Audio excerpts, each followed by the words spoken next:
Bismillahirrahmanirrahim. Baik anak-anakku sekalian, ya kita lanjut materi pada pertemuan kali ini.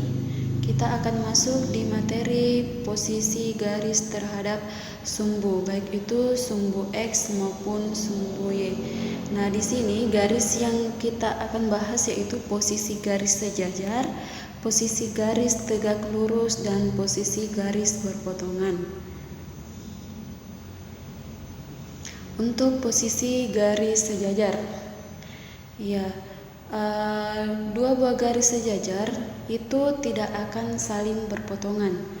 Jadi garis sejajar itu adalah, atau dua garis sejajar adalah dua garis yang terletak pada sumbu ataupun dalam suatu bidang, ya bidang yang sama, di mana keduanya itu tidak mempunyai titik perpotongan walaupun diperpanjang.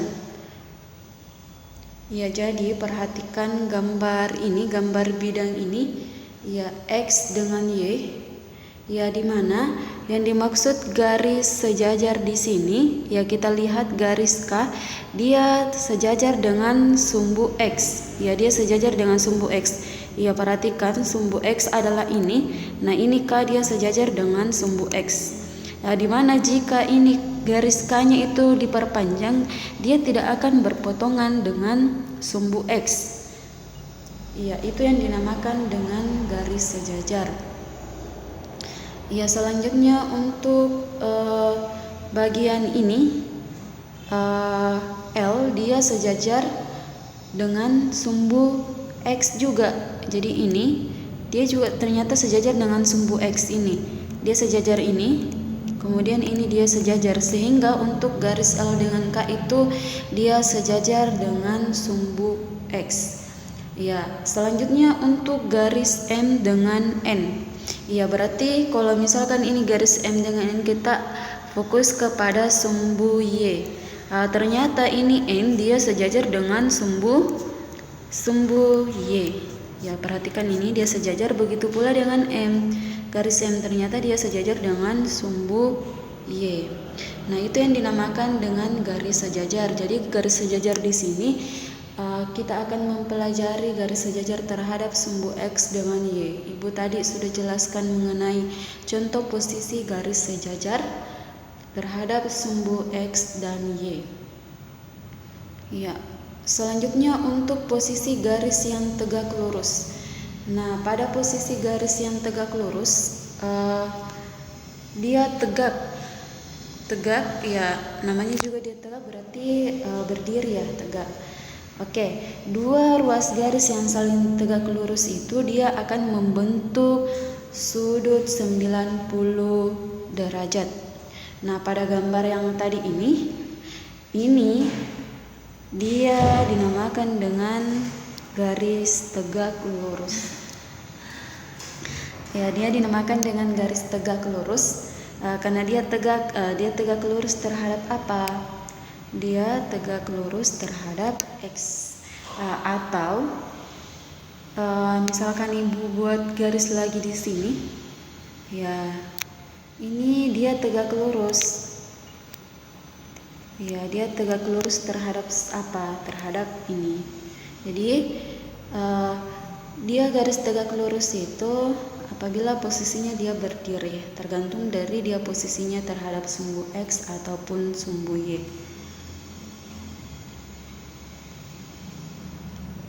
Ya, untuk tadi gambar dengan sumbu, ya garis L tegak lurus dengan sumbu Y. Jadi ini garis L dia tegak lurus dengan sumbu Y. Ini terhadap garis Y, dia tegak lurus kalau dilihat dari posisi Y. Kemudian untuk M dan N itu dia tegak lurus dengan sumbu X seperti yang tadi ibu jelaskan. Dia tegak lurus dari sini. Oke, selanjutnya untuk garis yang berpotongan. Iya. Garis berpotongan itu adalah kedudukan dua garis yang mempunyai titik potong karena kedua garis saling bertemu. Jadi kedua garis dia saling bertemu, artinya dia berpotongan. Contohnya ini untuk garis K, ya, dan garis I dia memotong sumbu X dan sumbu Y. Jadi ini garis K, ternyata dia memotong sumbu X dengan Y. Begitu pula dengan L, ternyata dia memotong sumbu X dengan Y. Jadi ya pertemuan di sini, sehingga di sini ada pertemuan dua garis ini yang dinamakan dengan pertemuan, sehingga dia memotong, ya. Jadi pada gambar ini garis K dan garis L itu memotong sumbu X dan Y. Dia memotong dua buah garis. Di sini ada pertemuan dua buah garis. Makanya titik pertemuannya itu dinamakan dengan titik potong. Oke, saya kira itu untuk posisi garis terhadap sumbu X dengan Y, baik itu posisi garis sejajar, tegak lurus, dan berpotongan. Ya, selanjutnya untuk contoh soal, perhatikan bidang koordinat berikut. Tentukan garis yang sejajar dengan X. Ingat tadi garis yang sejajar dengan X, ya kita berpacu pada sumbu X yang ini ya. Berarti sejajar yang dengan ini berarti adalah garis K. Jadi untuk bagian A itu garis K. Kemudian ya garis apa lagi yang sejajar dengan sumbu X? Ternyata ini garis M. Ya, terus yang mana lagi? Ya sudah tidak ada ya, 2J. Sekarang tentukan garis yang sejajar dengan sumbu Y. Yang sejajar dengan sumbu Y yang mana? Berarti kita berpacu pada di sini. Ya, fokus di sini. Yang sejajar dengan ini adalah garis L. Ya, sudah tidak ada lagi ya. Nah, tentukan garis yang memotong sumbu X dan sumbu Y. Garis yang memotong sumbu X dan sumbu Y berarti garis yang ini ya. Memotong dengan yang ini. Itu namanya garis N. Kemudian yang mana lagi? Ya, ternyata ini garis P. Nah, itu contoh dari menentukan garis yang terhadap sumbu X dan Y. Ya, saya rasa tidak ada masalah di sini, dan bagi kalian pasti cukup mudah menentukan garis, baik itu garis sejajar, garis tegak lurus maupun berpotongan pada sumbu X dan Y. Ya, sekarang kita lanjut membuat sketsa grafik fungsi aljabar. Jadi kalau berbicara tentang fungsi berarti kita sudah berbicara tentang daerah penyelesaiannya, kemudian fungsi itu sudah berbicara mengenai variabel X tentunya. Oke, membuat sketsa grafik fungsi aljabar. Jadi berikut ini adalah contoh sketsa grafik fungsi aljabar. Ya, ini walaupun ini ada materi tersendirinya mengenai ini, tapi ini ada hubungannya sama pembelajaran kita kali ini. Oke, jadi di sini fx itu adalah fungsi, di mana fungsinya itu x ditambah 1. Jadi ini garisnya yang ini itu dia memenuhi himpunan penyelesaiannya itu dia adalah x ditambah 1. Kapan dia X ditambah 1, maka bentuk garisnya dia seperti ini.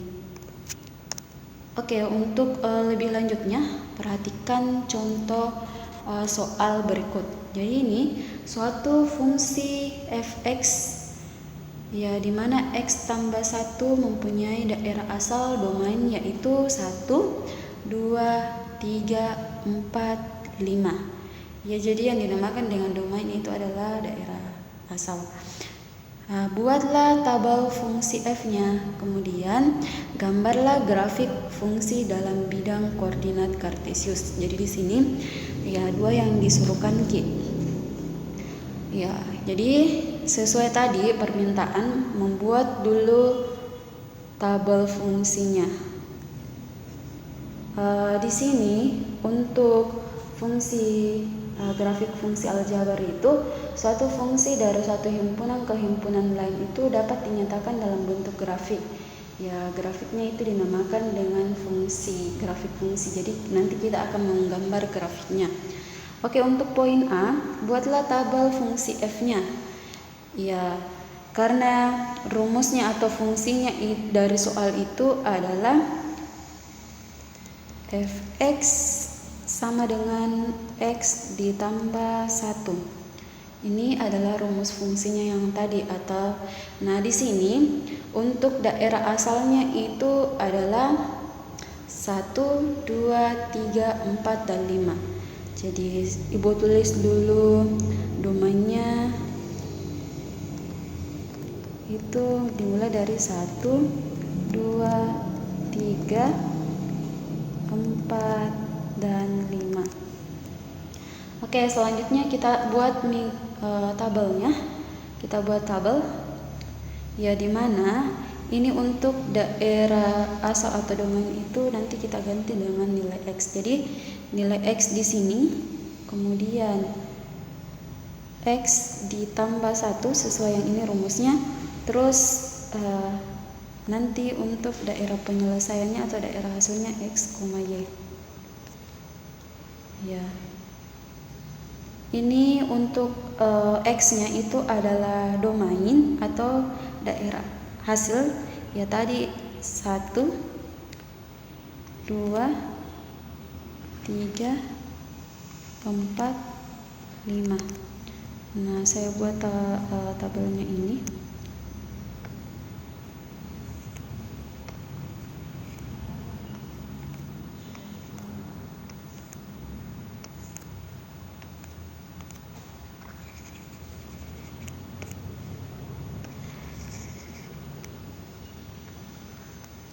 Ya.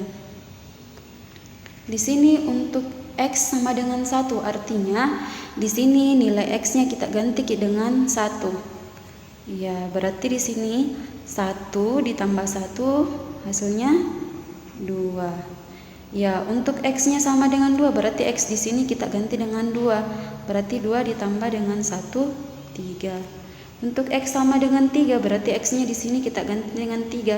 Berarti 3 ditambah 1, 4. Nah, untuk x-nya sama dengan 4. Ya, jadi di sini kita ganti nilai x-nya sama dengan 4. Berarti 4 ditambah 1, ini 4 tambah 1 sama dengan 5.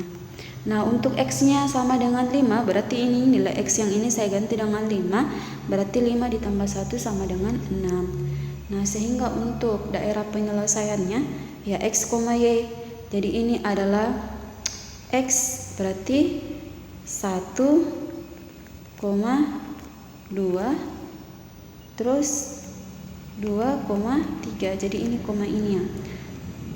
Terus 3,4, 4,5 dan 5,6. Nah, ini untuk daerah penyelesaian 1,2, 2,3, 3,4, 4,5 dan 5,6. Ini untuk poin A. Kita sudah menggambar tabelnya, sudah menentukan penyelesaiannya.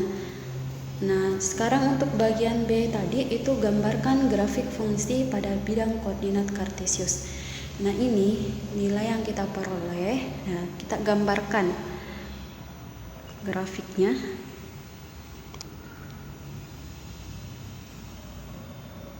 Ya, grafik X dengan Y.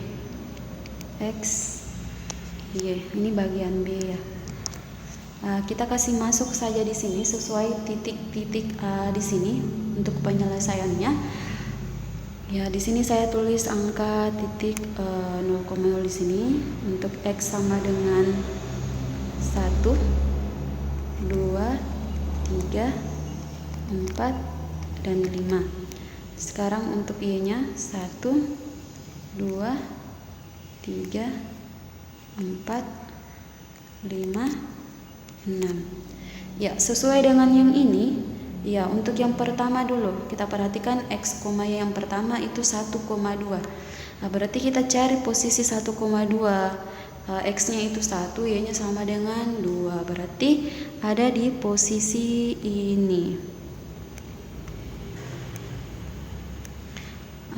Terus bagian yang kedua yang ini 2,3, berarti X-nya 2, Y-nya dia 3, berarti dia ada di sini posisi titiknya ataupun koordinatnya itu ada di sini. Terus 3,4, berarti X-nya 3, Y-nya sama dengan 4, berarti di sini ya titiknya. Atau koordinat titiknya ada di sini. Ya, sekarang untuk 4,5, X-nya 4, Y-nya 5, berarti ada di sini. Ya. Pertemuannya ada di sini. Kemudian untuk 5,6, X-nya 5, Y-nya sama dengan 6, berarti titik pertemuannya ada di sini. Nah, sehingga ya garis yang terbentuk yang ini, ya dia akan semakin membentuk garis lurus ke sana. Nah, ini himpunan penyelesaiannya terus ke sana sampai tak terhingga. Jadi cuman ini dia dibatasi sampai 5 saja, berarti ini bagian penyelesaian.